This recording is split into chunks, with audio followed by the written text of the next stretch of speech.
আসসালামু আলাইকুম। আজ বিশ্ব নারী দিবস।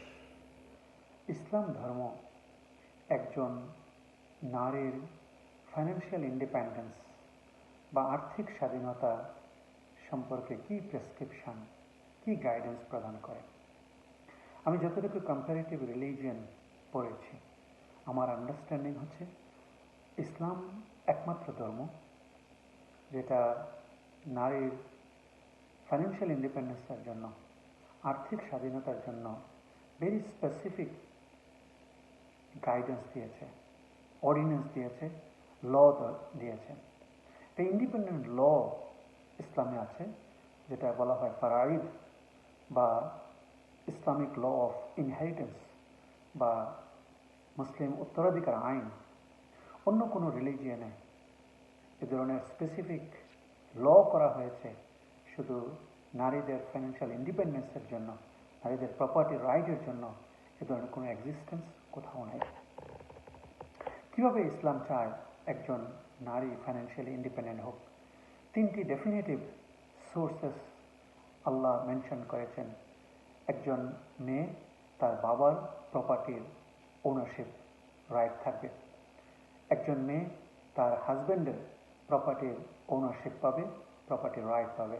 একজন মেয়ে যখন বিয়ে হবে, তার হাজব্যান্ড তাকে মহারণা দিতে বাধ্য থাকবে এবং সেই মহারণার যে অ্যাসেট হবে এটা তার নিজের প্রপার্টি হবে, ফুল রাইট তার থাকবে। এই তিনটি সোর্সের মাধ্যমে বাবার সম্পত্তির অধিকার, হাজব্যান্ডের সম্পত্তির অধিকার এবং মহারণার সম্পত্তির অধিকার, ইসলাম মেয়েকে ফাইন্যান্সিয়ালি ইন্ডিপেন্ডেন্ট করার এসিউরেন্স দিয়েছে, নিশ্চয়তা দিয়েছে।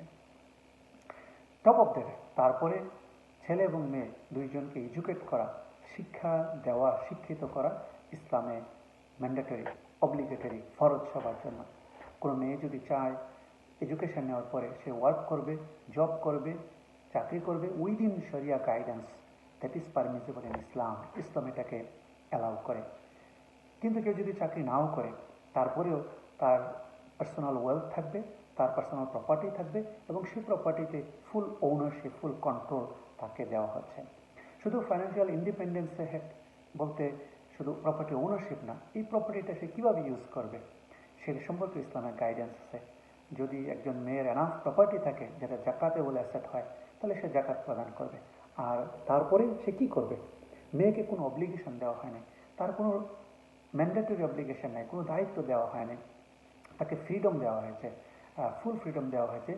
মেয়ে যদি মনে করে সে সমাজের জন্য কাজ করবে, গরিব মানুষের জন্য কাজ করবে, উন্নয়নের জন্য কাজ করবে, সাদাকায় জারিয়া করবে, সেটা সে করতে পারে। হাজব্যান্ডকে বলা হয়েছে কোনো এক্সপেকটেশন ওয়াইফের উপর থাকবে না, expectation in terms of financial aspect. কিন্তু ওয়াইফ যদি মনে করে ফ্যামিলির জন্য খরচ করবে, তার চিলড্রেনদের জন্য খরচ করবে, সে হাজব্যান্ডকে সাপোর্ট করবে, দে ক্যান ডু ইট। কিন্তু তাদের জন্য কোনো অব্লিগেশন নাই, নো কম্পালশন, কোনো জোর নাই এবং কোনো দায়িত্ব নাই। সুবহানাল্লাহ, the beauty of Islam is মেয়েদেরকে নিশ্চিত করে, আইন করে মেয়েদের ফাইন্যান্সিয়াল ইন্ডিপেন্ডেন্স করা হয়েছে এবং তাদেরকে আবার ফুল ফ্রিডম দেওয়া হয়েছে যাতে করে they can utilise, they can use their own resources as they like, নিজের মতো করে পুরো সম্পত্তিটাকে ব্যবহার করতে পারে। এখন তাহলে কোয়েশ্চেন হচ্ছে, যদি ইসলামে ল অফ ইনহেরিটেন্স আছে, আইন করে মেয়েদেরকে ফাইন্যান্সিয়ালি ইন্ডিপেন্ডেন্ট করার জন্য বলা হয়েছে, তাহলে কেন নারী দিবস করতে হয়? কেন আমাদেরকে উইমেন এম্পাওয়ারমেন্ট নিয়ে এখনও কথা বলতে হয়? কথাটা বলতে হয় এই কারণে যে 1500 বছর আগে আল্লাহ সুবহানাহু ওয়া তাআলা যেভাবে করে উইমেনদের ফাইন্যান্সিয়াল ইন্ডিপেন্ডেন্স দিয়েছেন, তাদেরকে প্রপার্টিতে রাইট দিয়েছেন, ওনারশিপ দিয়েছেন, আজকে পর্যন্ত আমরা এই লয়ের ইমপ্লিমেন্টেশন করতে পারিনি, আমরা এই লটাকে প্র্যাকটিস করতে পারিনি। আমাদের সমাজে যারা আমরা বড় ভাই আছি, আমরা যারা বাবা আছি, আমাদের যারা ফ্যামিলির গার্ডিয়ান আছে, আমাদেরকে চিন্তা করতে হবে যে আমার মেয়েকে প্রপার্টি রাইট আমি দিয়েছি কিনা, আমার বোনকে প্রপার্টি রাইট আমি দিয়েছি কিনা, আমার ওয়াইফকে প্রপার্টির আমি রাইট দিয়েছি কিনা। ইসলামের যে তিনটা বেসিক স্ট্যান্ডার্ড আল্লাহ সেট করে দিয়েছেন মেয়েদের প্রপার্টি রাইটের জন্য, এই পয়েন্টগুলোতে আমরা এখন পর্যন্ত অনেক বেশি পিছিয়ে আছে। এর জন্য আমাদেরকে জবাবদিহি করতে হবে আল্লাহর কাছে, যেহেতু এটা ম্যান্ডেটরি অব্লিগেশন, এটা তাদের হক।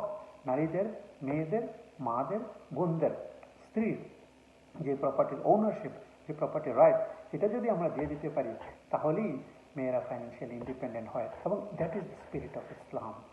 আসসালামু আলাইকুম।